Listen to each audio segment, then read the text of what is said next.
Portugal, there's a YouTube show full of fun facts you need to know.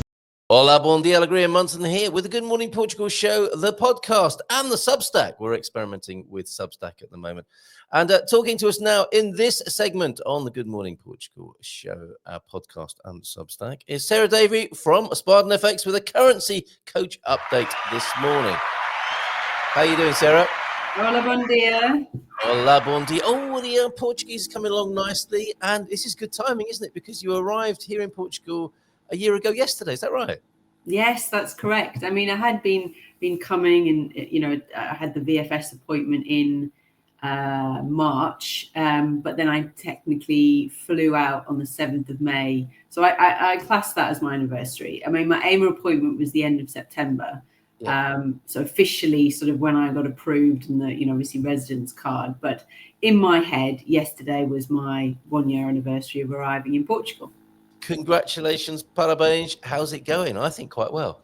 Oh, very, very well. I was looking back over the photos. Well, first, when I landed in Portugal, the sky was beautiful. So I took that as a sign. That was a good sign that I was being welcomed to Portugal. Yes. And looking back over the photos, I mean, I just don't know how, you know, I can top the last 12 months, really. What's the next 12 months going to bring? Love it. Absolutely. Oh, that's a wonderful situation to be in. What a great problem to have. How do I make my first year even better? Can't imagine how that would be, but I'm sure that's what's going to happen. So congratulations. That's wonderful news and lovely timing here this morning. We have got a quiz. One of the adventures of you being here revolves around these two images that I'm about to share. Sarah, of course, on the left there, and we'll keep the identity of the gentleman on the right a mystery for a moment, and we'll come back to this. If you let us know in the comments what you think is going on here, we will solve that mystery. That's quite a quizzical look, isn't it? Presumably on your balcony over there, the Cascais part of Portugal there. So, all right, what's going on in the photographs here? It looks possibly like mission accomplished there. Testing broomsticks in a sort of Harry Potter style. Okay, well, we shall come back to that and solve that mystery towards the end of the segment here. What we want to talk about, of course, with you are our currency coach. I'm looking at the SpartanFX chart at the moment. Looks to me, Sarah, like I've got like it's been frozen for the last 4 days or so. A British pound will buy you just under 118 euros, and the US dollar is buying 88, nearly 89. That's been pretty much the same over these last few days. Is that a good sign? I mean, yes, we've seen sort of, you know, certainly maybe over the last sort of month after the sort of more dramatic drop that we're not stabilized, but sort of holding around sort of similar levels. Yes. What's sort of happened is obviously, you know, the shock, again, sentiment coming out, the shock about the tariffs, sort of the knee-jerk reaction of sort of panic or what that's going to look like, and then sort of the back and forth from other countries, we're going to do this, we're going to do that. And then now there's a little bit more settled because we are seeing negotiations, and while, you know, there will be tariffs, you know, there are probably slightly better conversations happening now than there was when it first got announced. So that's obviously positive. But what they're thinking is, you know, again, it's people's time frames. You know, at the moment, that's where we're at. What's it going to look like in the next few months? What's it going to look like in the next 12 months for your move to Portugal, depending on or property purchase? You know, there still could be other things that come out. You know, certainly since Trump was in office, we've seen a lot of obviously things announced. Will that continue? The problem is it's really difficult for the markets to predict and to forecast, really. I mean, yes, they can focus on data such as inflation data and then sort of gauge whether the Fed or the ECB are going to cut interest rates.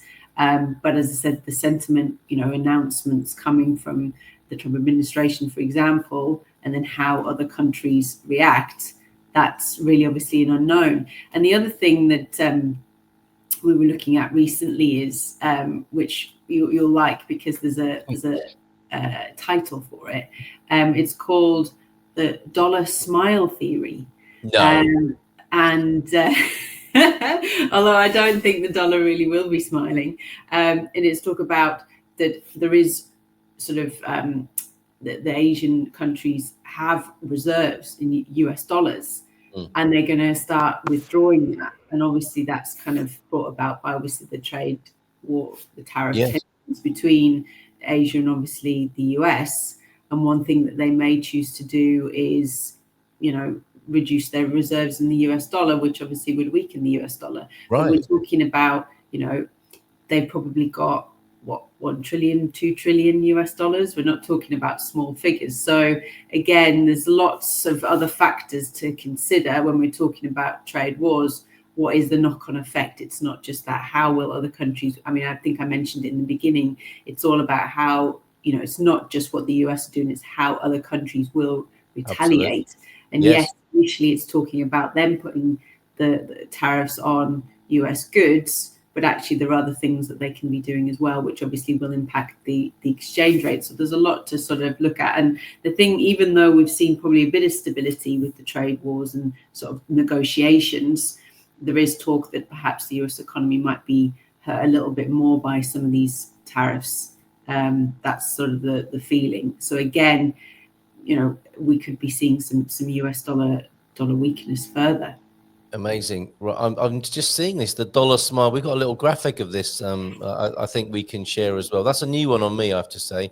And you're right. I mean, it's not just what the American administration can do. There's the whole geopolitical landscape to take into consideration, and we'll see if that smile gets turned upside down or whatever in these coming weeks and months. For the individual wanting to buy euros, I mean, that's classically who we're talking about here, isn't it? It's somebody who wants to turn their pounds or dollars into euros. How can they immune or protect themselves from these worst sort of excesses and difficulties? Well, there's a few things you can do. One is that you can be buying your euros in advance. Talked about this before, that you don't necessarily need a bank account in Portugal. If you do, great. If you don't, we can still hold the euros free of charge for you on account. Some clients may choose to do a quarter or a half of what they need through their process. Again, it just helps spread that risk. The other thing that we can do is we can lock into a rate of exchange. So if, for example, you're buying a property, you could lock into the rate today. We only need a 10% deposit. It's not a cost or a charge. It fixes the rate. Then you pay the remaining 90% when you need it. And again, that's a way of sort of locking into a rate of exchange. Really, certainly on a property purchase, it's helping to control your budget. You know exactly how much that property is going to cost you. So again, it's about sort of looking at what are your time frames, what money have you got available, what is your situation? Because for some people, it may be that we help monitor the rates. For others, again, especially when we're talking about larger sums of money, whether it's a property purchase or whatever, sometimes it's a case of, well, I can't afford it to be more expensive than this because that's what I budgeted for. Does that mean that I can't afford a car, or does that mean that I can't afford the property? And that's the real sort of conversations we need to be having, because unfortunately the rate has moved dramatically by, nearly sort of nearly 4.5% over the last month. And that makes a big difference to people. So we're not talking about, people say, oh, well, what will you offer me against my bank? A couple of percent, that does make a difference. But you also have to factor in the exchange rate movements. And that's the bit that people overlook and can actually end up costing people more money. Or in some cases, you can, gain more money, which is great. So it's just sort of managing that in these volatile times. The other thing that I wanted to touch on is that we talk about exchange rates, but actually a lot of the time, the team and myself, we spend talking to clients about the process of moving money and the compliance side of things. Clients come to me and say, oh, I've had a real headache transferring money with my bank. It may be that your bank has limits that you weren't aware of. Certainly a lot of bank tellers have never seen an IBAN number before. So it's just offering that kind of support that you might not have encountered because you've done a small amount and it's worked perfectly fine. You're now here in Portugal. It does change things slightly sometimes. Yeah, and for anyone, I mean, basically what we're trying to do for you here is take the stress out of this as much as is possible. I mean, we can't change the rates, we can't change the geopolitical landscape, we can't change what's going on in the world, but we can give you some sense of reassurance. And if people were like, IBANs, buying ahead, just have a call, right? Just open up a free Yes. account with SpartanFX, and you can email gmp@spartanfx.co.uk or give them a call. Go to the website spartanfx.co.uk and arrange a call to retrace your footsteps through all that Sarah said there, to put your mind at rest and to minimise the stress that. It's inevitably a stressful process. I mean, you're a year here in Portugal. You've been through the stresses of moving to Portugal, and moving money around is potentially stressful. And there's not much you can do about the sea, as it were, of the changing currency rates. But you can adjust your sails by having some good people on your side, right? You can. I mean, certainly before I came, I know how stressful it is moving house, and then moving country with everything that you've got going on, and the focus of obviously trying to get that visa. You've got a few of different elements. And I certainly know, obviously speaking to American clients, that, maybe your VFS office isn't right on your doorstep. So that's another sort of trip. There's a lot of moving parts. And then you're trying to find an address, and you're there, and you're not here in Portugal. And it can get very stressful, that sometimes it's just little things that you might overlook, that, when you're given an IBAN number to make a payment, you just think, oh, I've got to do that, right? Off it goes. Have you put it in correctly? I mean, it's a long number. And also, human error. Maybe the law office put the number incorrectly, or maybe the email was intercepted, unfortunately, by fraud. Yes, if it's a small amount and you've lost it, it's not ideal. But when you're maybe sending larger sums, you don't want to lose that money. And it's just, sometimes you're doing something quickly, you don't want to send it to the wrong account. It's more difficult to get back. So it's little things like that actually, Steve's my dealer. I call him up and he does it for me, and it's just lovely. One less thing to worry about. Shout out to Steve. Brilliant. All right. Thanks, Sarah. Might see you on the Dream Team tonight, Expats Portugal, this evening, of course, at 9 o'clock on the town hall.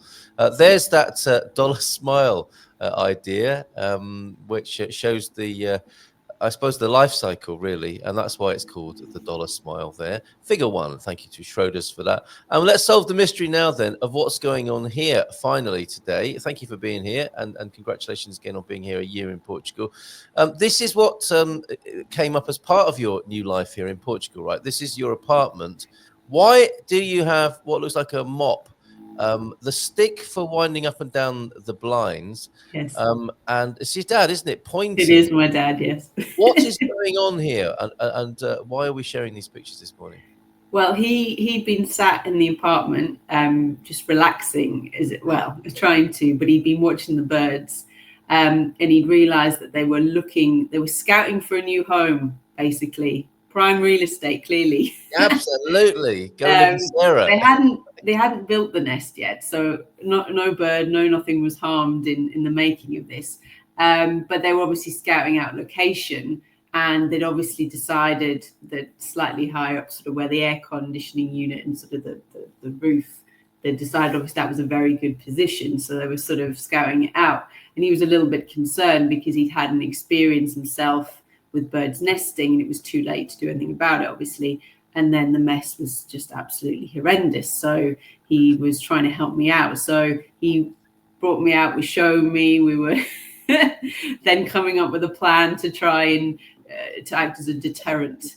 So we blocked it, and obviously it's a little bit higher, hence the broom and the handle. And we were if anyone was recording it, obviously, we were trying to block the hole so that they wouldn't, and it worked. So they've obviously... These are seagulls, right? And the mest you're talking about, or are they a different kind of bird? A different bird, maybe a swallow, possibly. Oh, I see. Right. Okay, so they were scouting for somewhere to live, and the problem with that, of course, is as they come back and forth to your roof, they are leaving you little presents all day long, probably on your window, your balcony, and on you when you're sat out there trying to have a quiet gin and tonic. Potentially, yes.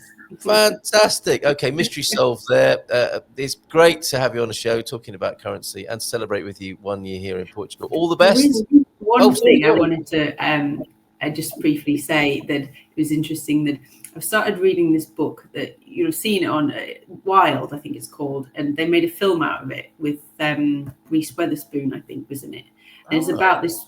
I think it's based on a true story. It's about this woman who, wants to make it obviously a difficult time in her life, and reads this book and decides to walk. I think it's like 1,100 miles along the west coast of America. I mean, she has a backpack and a tent. I'm not quite a tent camping person, but it sounds fascinating. And then I had a dream the other night, after obviously reading part of the book, that I'd walked from Ponte Lima all the way down to the Algarve, but I'd booked accommodation like sporadically throughout to stopping because I am not a tent person. Right, but yes. Now that's interesting. So I quite fancy that if people have tips. I mean, I know people do the religious walk. What's that called again? The Camino, yeah. Yes, exactly. So I thought this could be my Portuguese pilgrimage. So, okay, so this is a serious thing. The movie's out with Reese Witherspoon. She looks like she's got her home, her belongings in a retrospective, introspective time in her life. Sets out on a long walk, and you're contemplating doing a similar thing, walking in. Yeah. So she, unfortunately, I mean, it's not quite Simpsons, but she, I think her mother passed away. Then she got divorced, and she just was feeling a little bit sort of not lost, but and just she'd found this book in a bookshop about the walk. I think it's a famous walk, obviously, right on the west coast, and decided that she would set off. And what she does is she has everything in her rucksack, obviously tent and everything. And then what she does is because she's done the research, she sends packages to different post offices along the route, which is her care package of obviously food and bits and bobs. So then I was thinking, as I said, that I didn't quite do that, but I'd booked accommodation along the route so that I could stay in it. But it's thinking about what she underestimated was how heavy the rucksack was and her ability to how many miles she could walk. So it took her longer to get to her stop. So I was thinking I've got to kind of work out how far I can walk before the you know what? I don't think this is going to be a problem. There's going to be Portuguese hospitality, Portuguese food. There's going to be loads of people who want to help you and put you up for the night. So I think it's going to be very easy. And what was the route? You were Ponte Lima at one end. What was the other? Ponte Lima, and then I would probably walk all the way down to probably between Tavira and Villarreal San Antonio. That's. I mean, and this can be done in sections because people do the Camino like that, don't they? They go one part of it one weekend, go back to work, go home, and then do another bit a section. So it could be done in sections. Or are you thinking of doing it in one go? I think of doing it in one go. Really? Yes. I mean, I haven't. This was a dream, so I've not actually looked into it as to the logistics, how many miles that actually is, what that looks like. But it sounds interesting. My own Portuguese pilgrimage. All right, I'm gonna add the ticker tape because we definitely want to know what people think about that. Yeah, let us know what you think in the comments if you will, and I'll make sure they get to Sarah. Tavira, of course, is where the Expats Portugal gang are going to be in June. There's your chance. If you don't want to walk all the way, you can join the Expats Portugal gang there in Tavira in June. Ponte Lima, we've got friends there. I think this is a great plan, and I think it's already forming and coming together in the ether, and I'm sure people will be reaching out to you about this, Sarah. Wow. But that's where I've not bought it yet, but I'm looking into, which is the part of the off-grid thing about the electricity going off, that I thought I need to. I mean, as I said, it's not normally really such a problem here, like compared to obviously in America, when we speak to Americans that live in a state where they've had training for hurricanes, tornadoes, and they have like certain packs, generators, this, that, and the other. Yeah. But someone mentioned about having a solar power bank for your phone, and I thought that's a great idea because, again, you have it here if you go for any kind of walk, not necessarily something like this. And usually we get, we have the good weather, so that's one of the gadgets I got out last Monday. The Monday before last, when we had the blackout here, was I've got a solar panel. It's smaller than the size of a piece of A4 paper, and you point it towards the sun. It's got a little sundial on it, so it shows you that it's optimally facing the sun. And there's a cable, USB, that comes out, and it charged my phone. And it's really lightweight, so that would go in your backpack, your all-important smartphone, for making the videos that we're hoping to see from the journey as well. Well, that's it. I could certainly do a live. Here I am on the route. Yeah, it'd be amazing. Be amazing. We are with you all the way. Well, kind of. Yes. So any walking tips? I mean, whether I can organise, as I said, just obviously come to me. Whether it can be done for maybe later in the year because you won't be too hot, or it's a next year trip. But yeah, That sounds wonderful. any tips help and Yeah, we can okay. plan this trip. Yeah, if we can help as a community, you know where we are. Fantastic. Great to talk to you. The currency coach, Sarah Davie from SpartanFX, GMP at spartanfx.co.uk if you want to open up an account. Go to the website or just give them a ring and they'll take care of you. Have a great day today and enjoy this next year of your journey and your great adventure here in Portugal, including that fantastic walk from Ponte Lima to Tavira, possibly. Cheers, Sarah. Take care. Bye. Ciao, ciao. Bye for now. In Portugal, there's a YouTube show full of fun facts you need